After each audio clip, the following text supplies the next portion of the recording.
The story you are about to see was sent via a disturbing email by an employee of one of the largest hospitals in the country. According to him, the emergency room's security cameras captured something that defies all logic and reality.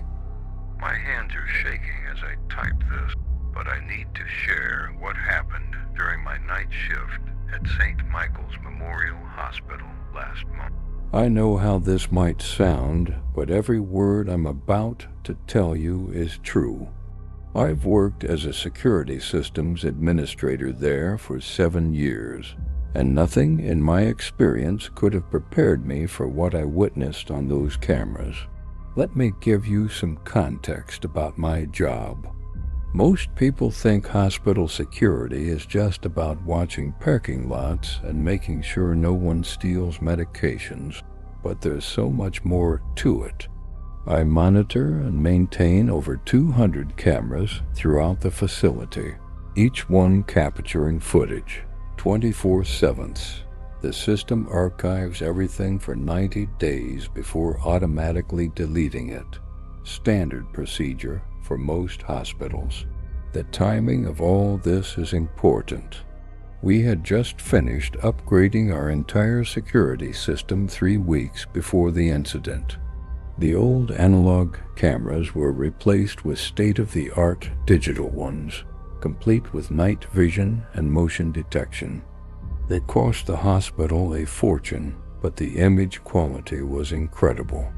You could make out a person's facial features even in near darkness, which is exactly why what I saw makes no sense. My office is tucked away in the basement, right next to the server room. It's not much, just a cramped space with 3 32-inch monitors, displaying different camera feeds and a desktop computer where I manage the system. The walls are lined with filing cabinets from the 90s, and there's this constant humming from the servers next door. The only personal touch I've added is a small desk fan, because it gets surprisingly warm down here with all the equipment running. I work the night shift, 7 p.m. to 7 a.m., 4 days a week. The hospital administration decided years ago that one person was enough to monitor the cameras overnight. Cost-effective, they called it. During the day, they have 3 people watching because of all the visitor traffic, but at night, it's just me, endless cups of coffee, and miles of empty corridors on my screens. The EEE always our primary focus. That's where most incidents happen. We have cameras covering every angle: the entrance, the waiting area, the corridors leading to the treatment rooms, and the ambulance bay. The new system even has this feature where I can switch between thermal and normal views. It's supposed to help detect people hiding in blind spots, but honestly, it mostly just picks up the heat signatures of the vending machines. I've seen plenty of strange things over the years. Drunk people having conversations with wall paintings, raccoons somehow finding their way into the cafeteria, confused patients wandering the halls at 3 a.m., you name it. When you've worked hospital security as long as I have, you learn to take most things in stride. But what I saw on those cameras last month, it's different. It defies everything I know about reality. I'm writing this now because yesterday I overheard our IT department discussing another system upgrade. They're planning to wipe all the stored footage next week. I can't let this evidence disappear. What happened in A-Bay 4, what camera 23 recorded, people need to know about it. Maybe someone out there can explain what I saw. Maybe someone else has seen it too. I've watched that footage hundreds of times now. I've run every diagnostic test possible, called the camera manufacturer, and even had our IT team check for software glitches. Nothing explains what I captured that night. Nothing explains what happened to that patient in Bay 4. That night started like any other. I arrived at 6:45 p.m., grabbed my coffee from the break room, and headed down to my office. The day shift supervisor, Mike, was already packing up his things when I walked in. He mentioned it had been a quiet day, just the usual mix of minor injuries and routine checkups. "The ER's pretty empty," he said, shouldering his backpack. "Only 2 patients, a kid with a broken arm in Bay 2 and some old guy with chest pain in Bay 5. He paused at the door. "Oh, and heads up, they're bringing in new heart monitors tomorrow. Might see some techs running cables near your cameras." I settled into my chair, doing my usual system checks. All cameras were working perfectly, their little green status lights blinking away on my monitor. Outside, a steady rain had started falling, making the parking lot glisten under the fluorescent lights. These were the kinds of nights I actually enjoyed, quiet enough to catch up on documentation, but not so quiet that time dragged. Around 8:30 p.m., the first ambulance of my shift arrived. Nothing dramatic, just an elderly woman with severe flu symptoms. I watched through camera number 18 as they wheeled her into Bay 4. The EMTs were chatting casually with the nurse, which usually means it's nothing critical. Standard procedure. By 9 p.m., things had fallen into their usual rhythm.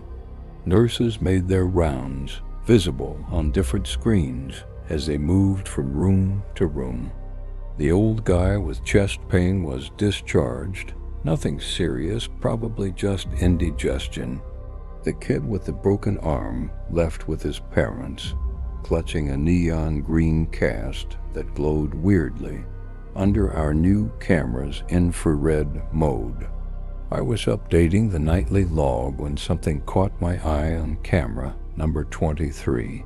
It was brief, just a quick flicker in the image, like someone had waved a dark cloth in front of the lens. I rewound the footage, but there was nothing there. Probably just digital artifacts from the new system, I thought. These high-tech cameras were still working out their bugs. At 10:15 p.m., another ambulance pulled in. Through the rain-streaked camera view, I could see it was running silent, no lights or sirens. That usually means either something minor or something where sirens won't help anymore. The back doors opened and 4 EMTs rushed out, moving with the kind of urgent efficiency that makes your stomach tighten. They were wheeling in someone completely covered by a white sheet. That's not standard procedure. We're supposed to be able to see patients' faces on camera for security purposes. I switched to camera number 19 to get a better view as they passed through the entrance. The sheet was soaked from the rain, clinging to the form underneath. Something about the shape seemed off. As they passed under the harsh A lights, I noticed dark spots spreading across the white sheet. Not rain. These spots were spreading from underneath. I grabbed my phone to call the EA desk, but before I could dial, they had already disappeared into Bay 4, the same bay where I'd seen that strange flicker earlier. I told myself everything was fine, just another night shift, but I couldn't shake the feeling that something was wrong, really wrong, and I had no idea how wrong things were about to get. I kept my eyes fixed on camera number 23, which had the best view of Bay 4. The medical team was moving quickly. Dr. Harris, 2 nurses I recognized from previous shifts, and a resident I hadn't seen before. Standard trauma protocol, except they seemed unusually tense. Even through the silent footage, I could tell something was off about their body language. At 10:27 p.m., I noticed the first real anomaly. The camera feed from Bay 4 started showing strange distortions around the edges of the sheet-covered figure. At first, I thought it was another technical glitch, maybe moisture from the rain affecting the new equipment. But when I switched to thermal view, what I saw made no sense. The patient's heat signature was wrong. Instead of the usual red-orange human body pattern, it showed up as a deep, cold blue. I radioed Dave, our on-duty maintenance guy, to check if the camera was malfunctioning. "Everything looks fine from my end," he said after running diagnostics. "Those new cameras are working perfectly. Why? Seeing something weird?" Before I could answer, movement on camera number 23 caught my attention. Dr. Harris had pulled back the sheet, but the angle prevented me from seeing the patient clearly. What I did see was Dr. Harris take 2 quick steps backward, something I'd never seen him do in 3 years of working together. The resident turned away abruptly, hand over their mouth. I switched between different camera angles, trying to get a better view. In camera number 24, which showed the corridor outside Bay 4, I noticed the nurse who'd just left the room was leaning against the wall, her hands shaking as she tried to write something on her clipboard. When she looked up directly into the camera, her face was pale, eyes wide with what looked like pure fear. 10:43 p.m. The image on camera number 23 flickered again, more violently this time. For a split second, I swear the footage showed the room completely empty. No patient, no equipment, nothing. But that was impossible. I rewound and played it back, frame by frame. The glitch lasted exactly 3.2 seconds, and when the image returned, everything was back in place, except the sheet covering the patient had shifted slightly. No one had touched it. I picked up the phone to call Dr. Harris directly. Something was clearly wrong, and as head of security systems, I needed to know if we were dealing with some kind of equipment failure. The phone rang 4 times before he answered. "This isn't a good time," he said immediately, his voice tighter than I'd ever heard it. "Doctor, I'm seeing some strange things on the cameras in Bay 4. Is everything—" "Listen carefully," he cut me off, speaking quietly. "Stop watching that feed. In fact, turn off camera 23 completely. That's an order. And whatever you do, don't." The line went dead. At that exact moment, every monitor in my office flickered simultaneously. When they came back on, camera number 23 was showing something that made my blood run cold. The sheet had fallen completely off the figure on the bed, and what I saw underneath, no. Even now, I'm not ready to describe that. But I can tell you about the message that suddenly appeared on my computer screen. Archive_error_23. Corrupted_footage_detected. 11:15 p.m. After seeing what was under that sheet, I violated direct orders. Instead of turning off camera number 23, I started recording everything to my personal secure drive. The regular hospital system keeps only low-resolution backups, but I needed every detail. Something was seriously wrong in Bay 4, and I had a feeling the hospital would try to erase any evidence. The medical team had returned, their movements now almost robotic. Dr. Harris was speaking into his dictation recorder, but even with our high-end microphones, I couldn't pick up any audio. The new resident was gone, replaced by Dr. Chung from ICU, a doctor known for handling the most difficult cases. Through camera number 25, I observed 2 security guards standing outside Bay 4. Johnson and Peters, both experienced guys who'd worked here for years. They were positioned like they were keeping people out rather than watching for trouble. Peters kept checking his radio while Johnson's hand rested uneasily on his taser. At 11:27 p.m., the first real incident occurred.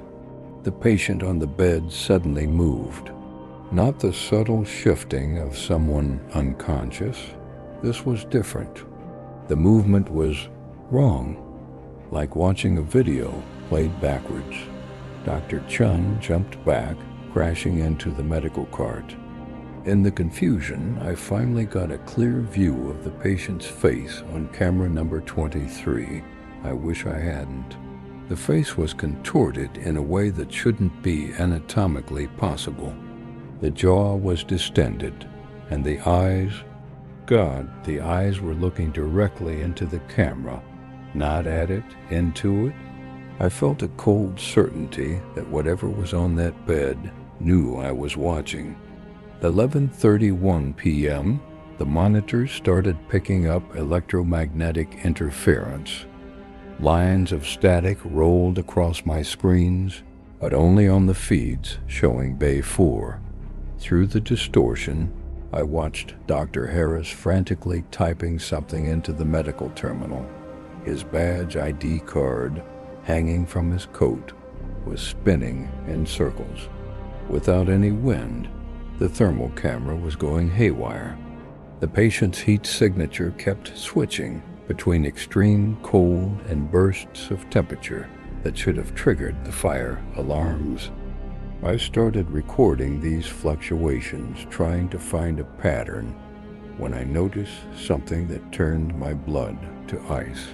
Every time the temperature spiked, the timestamp on the video feed jumped backward by exactly 2 minutes and 17 seconds. 11:42 p.m. Dr. Chun was preparing what looked like a sedative when the patient's body arched upward at an impossible angle. Camera number 23 went black for exactly 3 seconds. When it came back online, the syringe and doctor. Chun's hand was bent at a 90-degree angle, and there were scratch marks on the ceiling. Fresh ones. The security guards rushed in, and that's when everything went to hell. I need to explain what happened next carefully, because I've watched this sequence of footage over 100 times now, and I still can't believe what I saw. After the guards entered Bay 4, camera number 23 started behaving erratically, switching between normal and thermal views on its own. In the brief moments of clarity, I saw Johnson trying to restrain the patient's legs while Peters moved to help Dr. Harris. The patient's body was thrashing violently, but not like a normal person having a seizure. Each movement seemed to leave after images on the camera, like multiple exposures stacked on top of each other. When I slowed down the footage frame by frame, I noticed something impossible.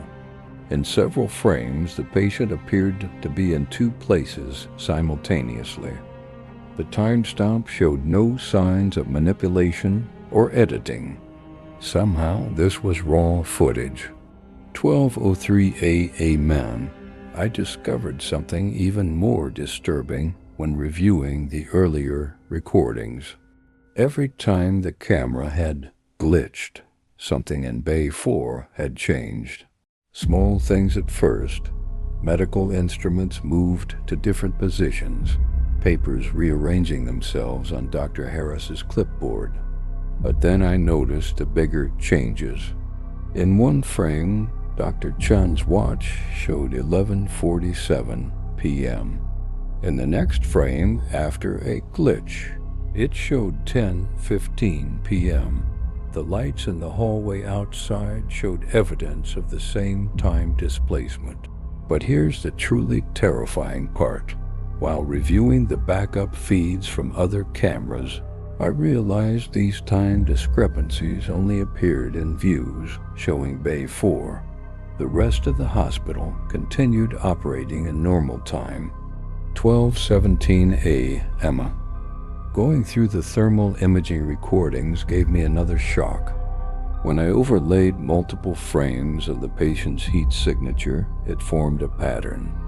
Not random noise like you'd expect from a malfunctioning sensor, or what looked like writing. It took me several minutes to realize I was looking at it upside down. When I flipped the image, my hands started shaking so badly I nearly knocked over my coffee. There, clearly visible in the temperature fluctuations, was a sequence of numbers: 2 hours, 17 minutes, and 23 seconds. The exact amount of time that kept repeating in the time stop glitches. I was about to call Dr. Harris again when I noticed something that made me forget how to breathe.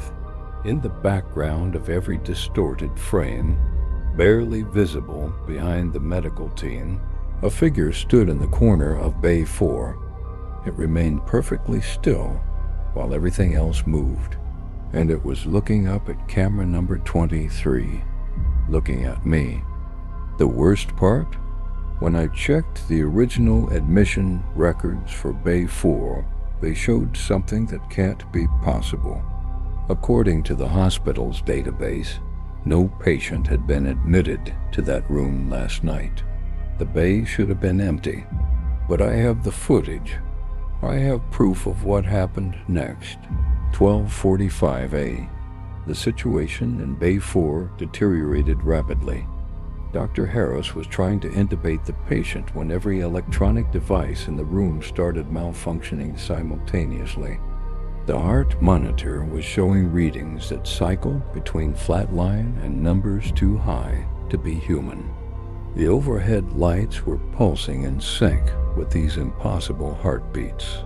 I noticed something else while checking the other camera feeds. Every time Bay 4's equipment went haywire, patients in nearby rooms became extremely agitated. Through camera number 21, I could see an elderly man in Bay 3 pointing at his wall, the wall he shared with Bay 4, and screaming soundlessly at the nurses. 1:03 a.m. The figure I'd spotted in the corner was becoming more visible with each camera glitch. It never moved, but somehow it seemed closer to the medical team every time the feed restored. Dr. Chun was the first to notice it.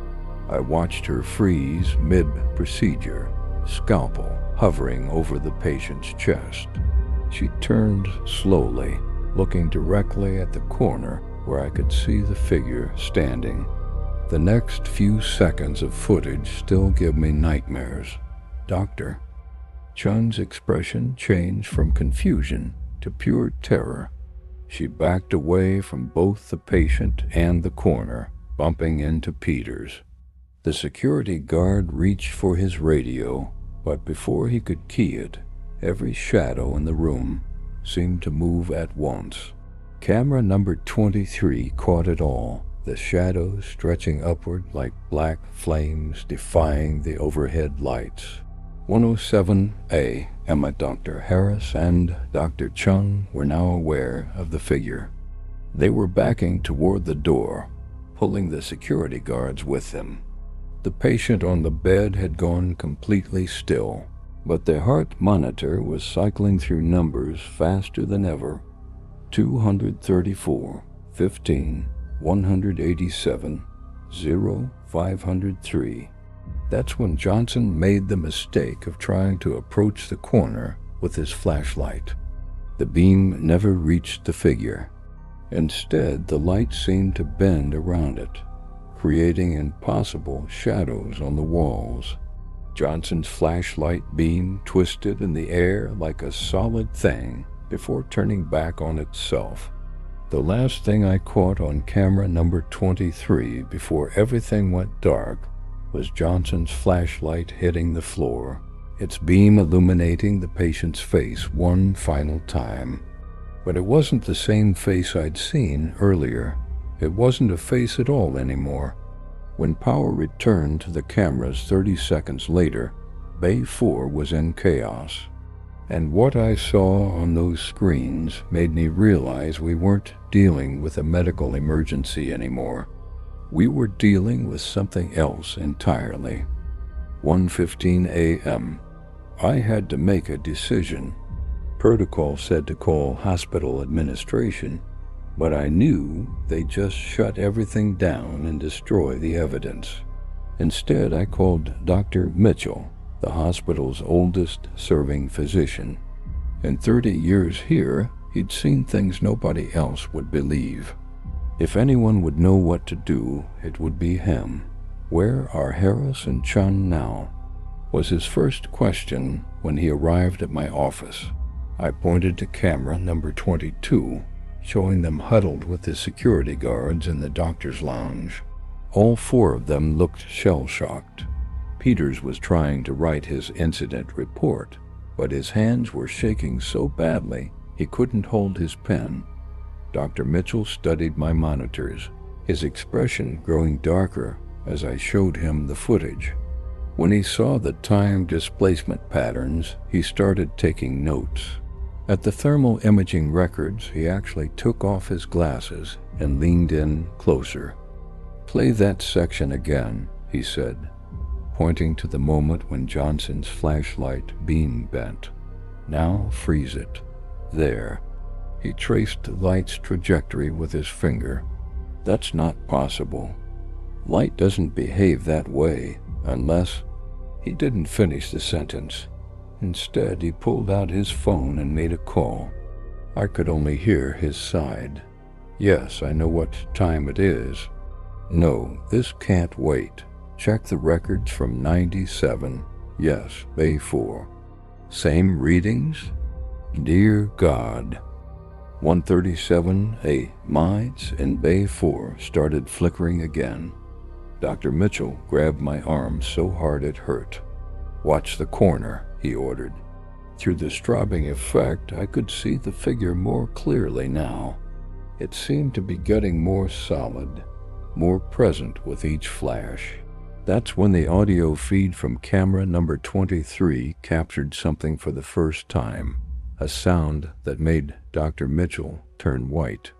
It wasn't a voice, not exactly.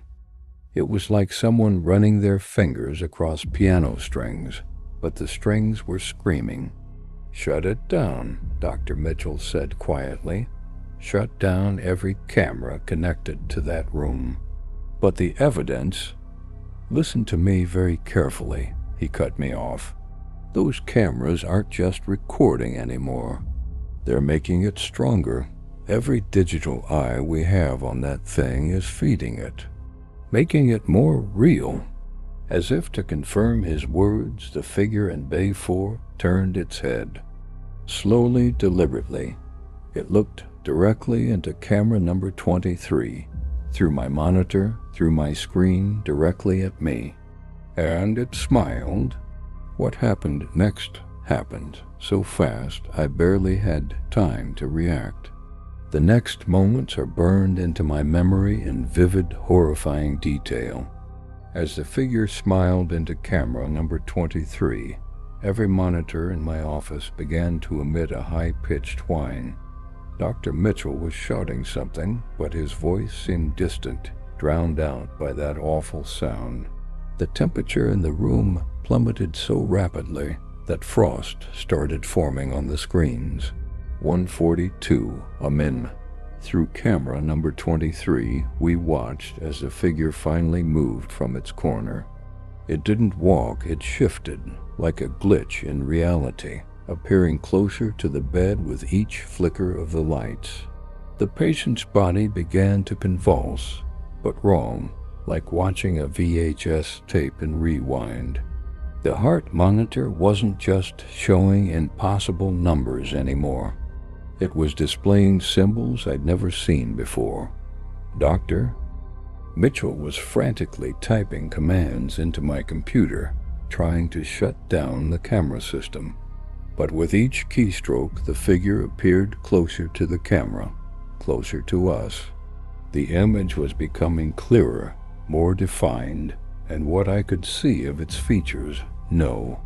Even now, I can't describe that. There are things the human mind isn't meant to process. 145 Amani, the backup power, Dr. Mitchell yelled. Cut it from the source. I ran to the electrical room, my hands fumbling with the keys. Behind me, I could hear the monitor screaming. As I reached for the main switch, I swear I felt something cold brush against the back of my neck. The entire hospital went dark. When emergency power kicked in 3 minutes later, Bay 4 was empty. Completely empty. The bed was pristine, made up as if no one had ever been there. The medical equipment showed no signs of the chaos we'd witnessed. Even the scratch marks on the ceiling were gone. But two things had changed. First, camera number 23 was physically different. The brand new digital camera had been replaced by an old analog one, the same model we'd used in 1997. No one has been able to explain how or when this switch happened. Second, the timestamps on all the footage I'd saved were corrupted. Every single file showed the same date, February 17th, 23 to 17 IN, a date when, according to hospital records, another unexplained incident had occurred in Bay 4. The same date that kept appearing in those thermal imaging patterns. Dr. Mitchell retired the next day. Dr. Harris transferred to another hospital. Dr. Chun took an indefinite leave of absence. The security guards, Johnson and Peters, both quit without notice. Me? I still work here. Someone has to watch the cameras. Someone has to be ready. Because last night, while checking the feeds, I noticed something that made my heart stop. Camera number 23 is showing signs of digital distortion again. And in Bay 4, the shadows in the corner are starting to move.